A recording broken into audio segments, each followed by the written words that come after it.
Hi guys, welcome back to my channel. So, Tim and I have not been feeling the best. He feels worse than I do, but mine is, I'm pretty sure, allergies.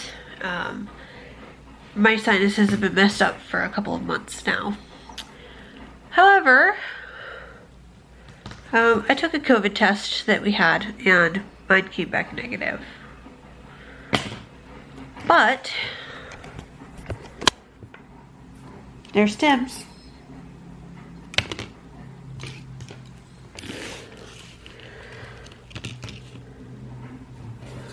So mine, there's not a second line on at all, like whatsoever. And then there's his. His came back positive before the control line even turned pink. So,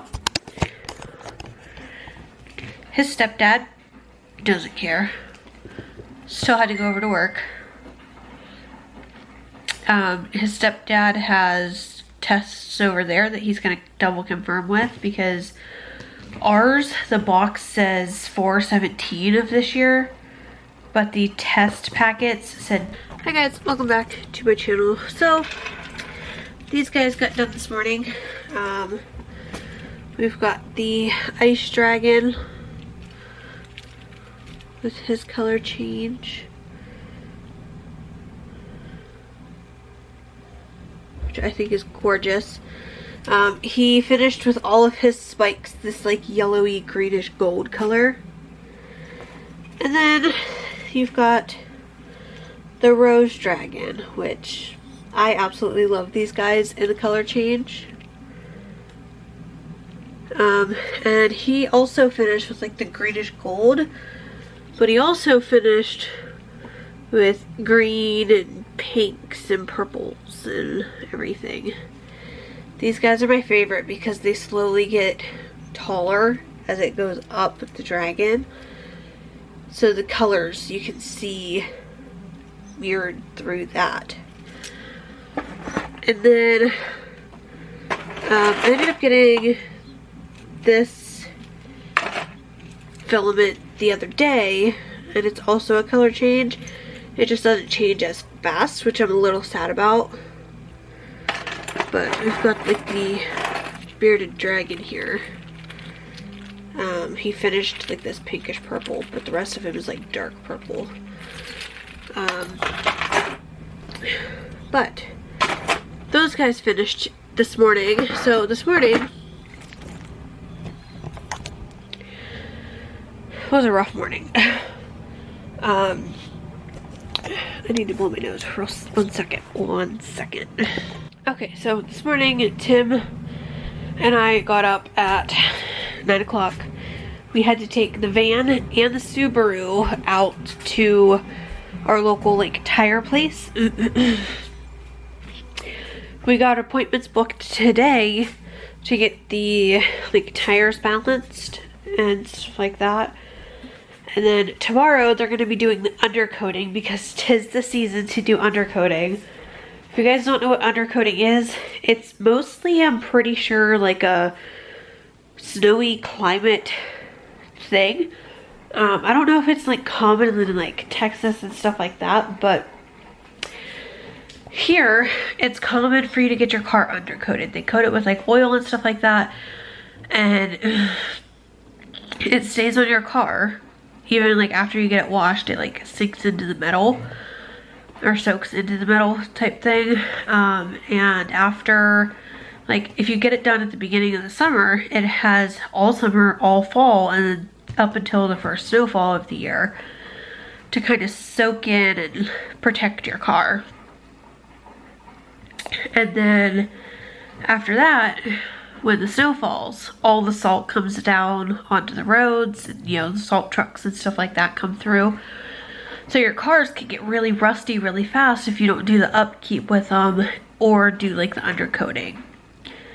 And that's because the salt sits on your car from the very first snowfall, from the very first snow that ever hits, and the roads start getting salted all the way up until mid-spring, when the snow is done and there's been enough rain and everything on the roads that kind of wash away the salt. our roads look very rough in the winter. That's why we always have like potholes and stuff, because the salt just eats away at everything. And it does the same to your car. It eats away at your like rocker panels and all kinds of stuff like that underneath your car, and even like on the back of your car and stuff like that. So if you spray it off when it's a nice day, there's only so much you can get off, but the undercoating definitely helps. So we do the undercoating every single spring. We get it done. Well, like summer, but about halfway between spring and summer. We get it done every single year. But we dropped those 2 cars off, and then they're gonna get their tires worked on today and then get the undercoating tomorrow. We can pick it up tomorrow afternoon. So I had to take Tim, or me and Ella went in the Prius. Tim drove the van out, dropped the van off, got Tim, brought him back home. He drove the Subaru back up, dropped it off, and then we all came home. Ella went back to bed. She never even really woke up, so Tim and I went back to bed. Woke up a couple of hours later. You know, we were not ready to get up because we were up at 3 o'clock with her this morning. So we all just went back to sleep. Ella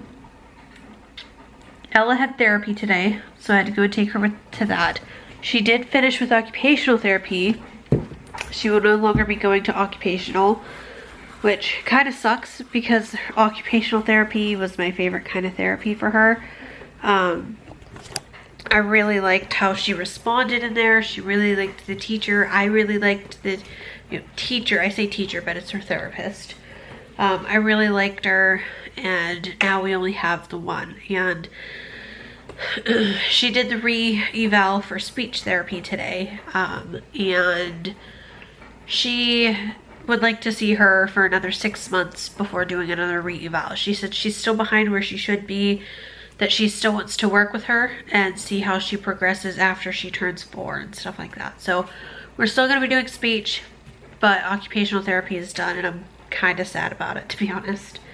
Got home, Tim had started laundry, which didn't do it right, but you know, he started laundry.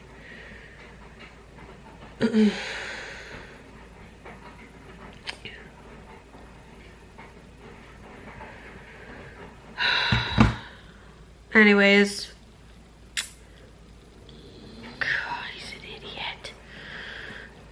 Anyways, so we were, Tim hasn't been feeling good.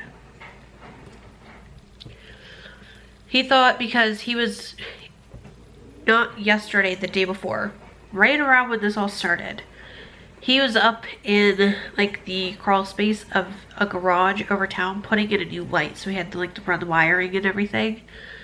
And he said there was like a lot of bat droppings and rat droppings and stuff like that, plus the insulation. So he's breathing all of that stuff in.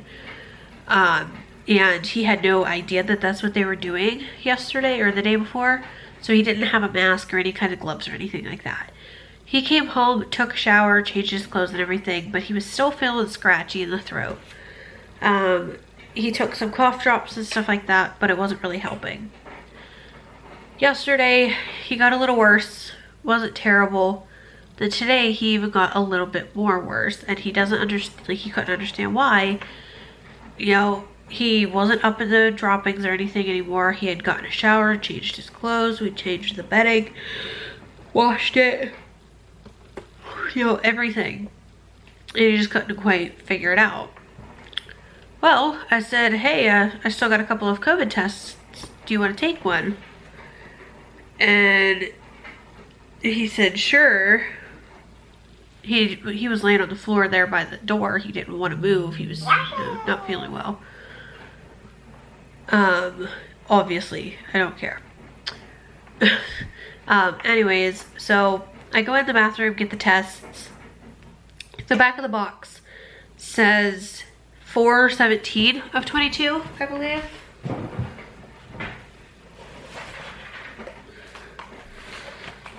Yeah, so the back of the box says it was made 10/26 of 2021. That it's like, we're assuming that this is the expiration date because it's got like the hourglass. It says 4/17/2022. So we know it goes year, month, day.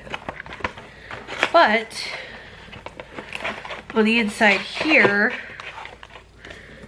on the packet where the test cassette thing is, it says COVID-19 AG. I think it says maybe A9. I think it's AG.